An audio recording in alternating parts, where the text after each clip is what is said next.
नमस्कार। देश और दुनिया की तमाम बड़ी खबरों को लेकर मैं फिर से एक बार हाजिर हूँ। तो आइए जान लेते हैं आज के मुख्य समाचार क्या हैं और क्या है देश और दुनिया का ताज़ा अपडेट। साथ ही आप जान पाएंगे देश और राज्य की सरकारों ने क्या किया ऐलान और क्या दिया बड़ा बयान। सबसे पहले एक नज़र सुर्खियों पर। देश में बनेगा एशिया का सबसे बड़ा फूड पार्क और बनाएंगे मुकेश अंबानी। जीएसटी की दरों में अभी और कटौती संभव, पीएम मोदी। टैक्स पेयर को मिली बड़ी राहत, ऑडिट रिपोर्ट भरने की तारीख बढ़ाई गई। स्विगी का नया अपडेट, ट्रेन में खाना मंगाना हुआ पहले से आसान। अब खबरें विस्तार से, लेकिन वीडियो में आगे बढ़ने से पहले कर लीजिए वीडियो को लाइक और चैनल को कर लीजिए सब्सक्राइब ताकि आप रोजाना काम की खबरों से रूबरू हो सकें।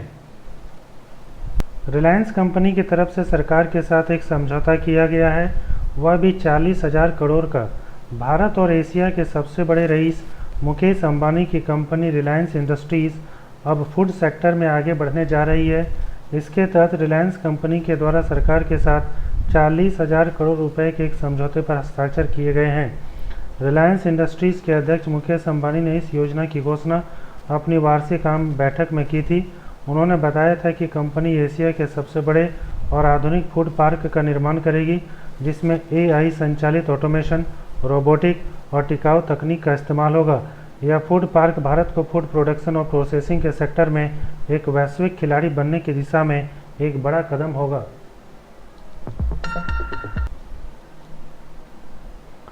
प्रधानमंत्री नरेंद्र मोदी ने गुरुवार को कहा कि जीएसटी व्यवस्था में सुधार जारी रहेंगे। उन्होंने कहा कि जैसे जैसे देश की अर्थव्यवस्था मजबूत होगी, नागरिकों पर कर का बोझ धीरे धीरे कम होगा। Uttar Pradesh international trade show 2025 के उद्घाटन के दौरान मोदी ने कहा कि भारत में अब अनुकूल माहौल है, जिसके कारण टैक्स सुधारों के लिए उचित माहौल बन रहा है। सीबीडीटी ने ऑडिट रिपोर्ट को भरने की आखिरी तारीख अब 31 अक्टूबर 2025 कर दी है। आपको बता दें कि ऑडिट रिपोर्ट जमा करने की आखिरी तारीख पहले 30 सितंबर 2025 थी। बीते कुछ हफ्तों से देश भर के टैक्स प्रोफेशनल्स और एसोसिएशंस लगातार मांग कर रहे थे कि ऑडिट रिपोर्ट जमा करने की तारीख को आगे बढ़ाया जाए। अगर आप ट्रेन में सफ़र करते हैं तो आपको बता दें कि स्विगी ने 7 मार्च 2025 को रेलवे स्टेशन पर फूड डिलीवरी सेवा शुरू करने की घोषणा की थी। त्योहारों का सीजन शुरू हो गया है और इसी के साथ ट्रेन में यात्रियों की भीड़ भी बढ़ने लगी है। ऐसे में लोगों के लिए खाने की चिंता सबसे आम समस्या होती है। स्विगी, जो अब तक शहरों में फूड डिलीवरी के लिए जाना जाता था, उसने अपनी फूड ऑन सेवा में कुछ नए और शानदार बदलाव किए हैं। अब आप किसी नए स्टेशन या शहर में पहुंचते हैं तो वहां का लोकल फूड भी आप ट्रेन में मंगवा सकते हैं। स्विगी ने सिटी बेस्ट फीचर शुरू किया है, जिसमें हर स्टेशन पर उस जगह की खास डिशेज दिखाई जाएगी। इससे यात्रियों को लोकल स्वाद का मज़ा मिलेगा, वह भी बिना स्टेशन पर उतरे। यूक्रेन का संविधान जंग के बीच चुनाव कराने की इजाज़त नहीं देता और यूक्रेन के राष्ट्रपति ने भी देश में चुनाव न कराने को लेकर यही तर्क दिया है। हालांकि उन्होंने साफ कहा कि रूस के खिलाफ जंग खत्म होने के बाद वह कुर्सी की दौड़ में शामिल नहीं होना चाहते और अपना पद छोड़ने के लिए तैयार हैं। अगर आप भी इसी तरह की देश की छोटी बड़ी खबरों को जानना चाहते हैं तो आप इस वीडियो को लाइक और चैनल को सब्सक्राइब कर सकते हैं। रिलायंस कंपनी की तरफ से सरकार के साथ एक समझौता किया गया है, वह भी 40,000 करोड़ का। भारत और एशिया के सबसे बड़े रईस मुकेश अंबानी की कंपनी रिलायंस इंडस्ट्रीज़ अब फूड सेक्टर में आगे बढ़ने जा रही है। इसके तहत रिलायंस कंपनी के द्वारा सरकार के साथ 40,000 करोड़ रुपए के एक समझौते पर हस्ताक्षर किए गए हैं। रिलायंस इंडस्ट्रीज़ के अध्यक्ष मुकेश अंबानी ने इस योजना की घोषणा अपनी वार्षिक आम बैठक में की थी।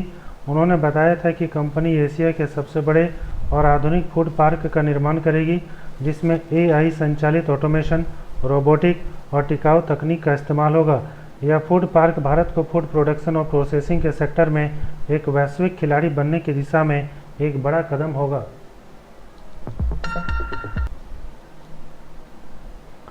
प्रधानमंत्री नरेंद्र मोदी ने गुरुवार को कहा कि जीएसटी व्यवस्था में सुधार जारी रहेंगे। उन्होंने कहा कि जैसे जैसे देश की अर्थव्यवस्था मजबूत होगी, नागरिकों पर कर का बोझ धीरे धीरे कम होगा। Uttar Pradesh international trade show 2025 के उद्घाटन के दौरान मोदी ने कहा कि भारत में अब अनुकूल माहौल है, जिसके कारण टैक्स सुधारों के लिए उचित माहौल बन रहा है। सीबीडीटी ने ऑडिट रिपोर्ट को भरने की आखिरी तारीख अब 31 अक्टूबर 2025 कर दी है। आपको बता दें कि ऑडिट रिपोर्ट जमा करने की आखिरी तारीख पहले 30 सितंबर 2025 थी। बीते कुछ हफ्तों से देश भर के टैक्स प्रोफेशनल्स और एसोसिएशंस लगातार मांग कर रहे थे कि ऑडिट रिपोर्ट जमा करने की तारीख को आगे बढ़ाया जाए। अगर आप ट्रेन में सफ़र करते हैं तो आपको बता दें कि स्विगी ने 7 मार्च 2025 को रेलवे स्टेशन पर फूड डिलीवरी सेवा शुरू करने की घोषणा की थी। त्योहारों का सीज़न शुरू हो गया है और इसी के साथ ट्रेन में यात्रियों की भीड़ भी बढ़ने लगी है। ऐसे में लोगों के लिए खाने की चिंता सबसे आम समस्या होती है। स्विगी, जो अब तक शहरों में फूड डिलीवरी के लिए जाना जाता था, उसने अपनी फूड ऑन सेवा में कुछ नए और शानदार बदलाव किए हैं। अब आप किसी नए स्टेशन या शहर में पहुंचते हैं तो वहां का लोकल फूड भी आप ट्रेन में मंगवा सकते हैं। स्विगी ने सिटी बेस्ट फीचर शुरू किया है, जिसमें हर स्टेशन पर उस जगह की खास डिशेस दिखाई जाएगी। इससे यात्रियों को लोकल स्वाद का मज़ा मिलेगा, वह भी बिना स्टेशन पर उतरे। यूक्रेन का संविधान जंग के बीच चुनाव कराने की इजाज़त नहीं देता और यूक्रेन के राष्ट्रपति ने भी देश में चुनाव न कराने को लेकर यही तर्क दिया है। हालांकि उन्होंने साफ कहा कि रूस के खिलाफ जंग खत्म होने के बाद वह कुर्सी की दौड़ में शामिल नहीं होना चाहते और अपना पद छोड़ने के लिए तैयार हैं।